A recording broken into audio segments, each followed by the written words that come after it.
Yun ang ano mga kababayan, ano, makukulong na ba? Itong si Pangulong Marcos, pwede na daw na ikulong ni Pangulong Marcos Jr. yung kanyang sarili. Pero bago tayong patuloy, ako muna ibabati ng magandang hapon o magandang gabi sa aking mga subscribers, sa aking mga viewers. Maraming salamat sa inyong suporta. Shout out sa inyong lahat. Yun ang ano mga kababayan, ayon kay BP Sara Duterte, pwede na. Pwede nang ikulong ni Pangulong Marcos Jr. yung kanyang sarili. Pumili ka na ng kulungan, Pangulong Marcos, kung saan gusto mo.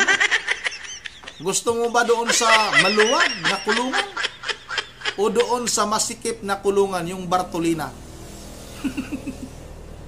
Kasi nga mga kababayan, ayon kay BP Sara Duterte, hindi nga pwede na maghugas kamay.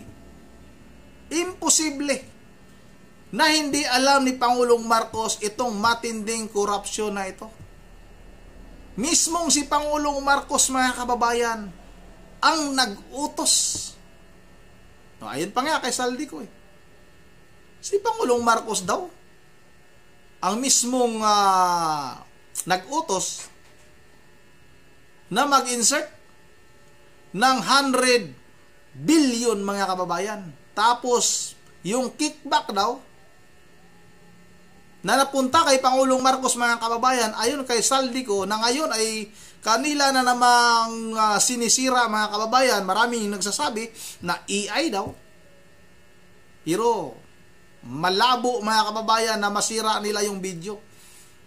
Dahil ayon naman sa mga eksperto ay talagang totoo.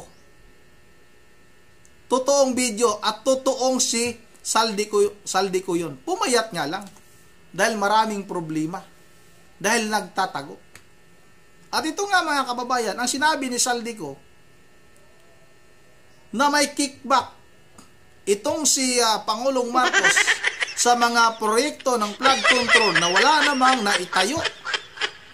Dahil mga ghost nga mga kababayan ay mayroon daw nakukuhang kickback si Pangulong Marcos Jr.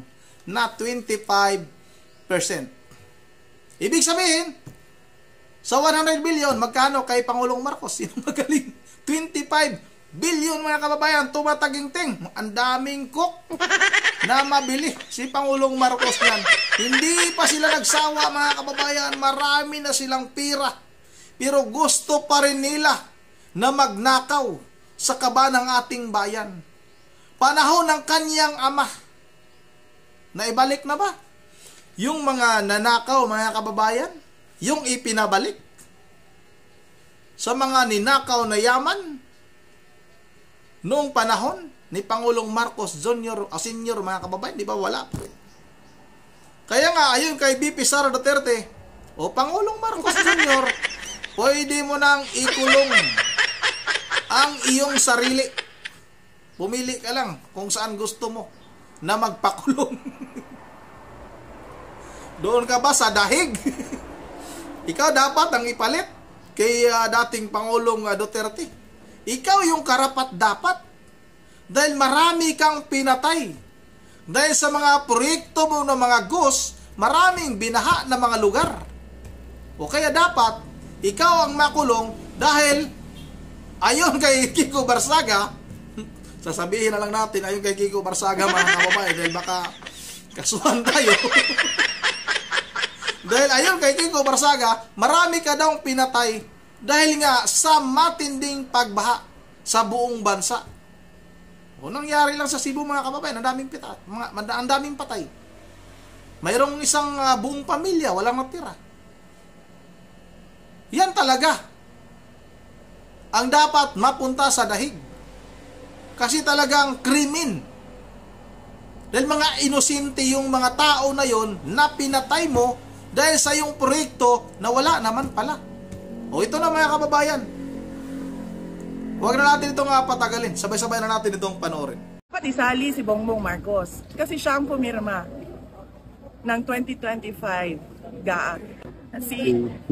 Oo, pwede na niyang ikulong ang sarili niya. Aminin na niya na ano talaga, meron siyang pagkukulang. At hindi lang maliit na pagkukulang, malaking pagkukulang. Meron siyang malaking pagkukulang sa kanyang trabaho para sa ating bayan. Kaya pwede na niyang ikulong ang sarili niya.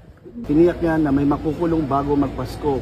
Pero nang tinanong siya na kasama ba rito si dating Speaker Martin Romualdez, ang sagot niya ay wala pa daw ebidensya. At kung mayroon man, pasasagutin daw. Ano po yung reaction niya dito? Hindi na po niya, baka lang, hindi na naman niya binasa, na sinabi niyang binasa, yung budget ng 2025. Ang pinag-uusapan natin dito ay yung budget ng 2025. Makikita mo na yung project ng o yung budget ng Pangulo o Executive Department ay nasa NEP, nasa National Expenditure Program. Yun ay sinasubmit sa Congress. Pagdating sa GAB o General Appropriations Bill at pagdating sa GAA, yung batas ng ating budget, makikita mo ang daming project doon na wala sa NEP. Yun pa lang, ebidensya na yun. Doon pa lang, masasabi mo na itong congressman na ito ay merong insertion na katanggap. So, ibig sabihin, tingnan mo na kaagad na saan na yung project na ito na nakalagay sa distrito na to. 'Di ba? Ang pinaka-ebidensya natin dito ay ang 2025 budget. Huwag na tayo lumayo kasi doon makikita mo ang siningit ng Kongreso na mga projects. Dapat doon nakatutok ang kanilang investigasyon. At paano natin nasabi na ebidensya yon kontra kay Martin Romualdez? Dahil pagdaan sa House, lumobo yung pera, lumaki yung budget galing sa NEP. O so, sino ba ang mag-uutos nun? Yung mga congressman na kung saan-saan lang? Siyempre yung leader, yung speaker. Pangalawa, sinabi ko na at sinabi namin during a cabinet meeting nung ako ay nasa Department of Education, nahihirapan kami kasi kinuha ang school building program ng opisina ng speaker at chinap-chap nila yung school building program, pinamimigay nila sa mga kaalyado nila o gusto nilang tulungan ng mga congressman. Noon pa, alam na niya. O kung hindi man niya alam, basahin niya ang 2025 budget. At doon siya magsimula, magtanong, mag-imbestiga. Kung sinasabi niya na hanggang ngayon ay wala pang ebidensya, ibig sabihin, wala siyang ginagawa. Dapat isali si Martin Romualdez. Dapat isali si Bongbong Marcos kasi siya ang pumirma ng 2025 GAA. In fact, meron tayong question, di ba, sa 2025 GAA natin na nasa Supreme Court na sinasabing unconstitutional ang ating budget. Diba? Sa iyo pa lang, presidente ka, pag dumating yun sa harap mo, sabihin na natin hindi mo kaya basahin yan kung ilang 100,000 pages yan. Pero meron kang mga tao na isa-isa titingnan lahat yon. Tama ba ito? Tama ba ito? Tama ba ito? Bago mo siya pirmahan. Yun ang panigurado mo. Yun ang oath mo sa batas under our Constitution na faithful yung ating budget sa pera, sa paggawa at sa paggamit. Therefore, lahat ng mga anomalya doon kasama ang Pangulo. Kasi naging batas lang naman yun dahil sa pirma niya eh. Kung hindi niya pinirmahan yon, hindi naging batas yun. Hindi magagamit yung pera. Hindi lalabas yung pera. Isali sa makukulong vice bago magpasko. Oo, pwede na niyang ikulong ang sarili niya. Aminin na niya. Aminin na niya na ano talaga, meron siyang pagkukulang.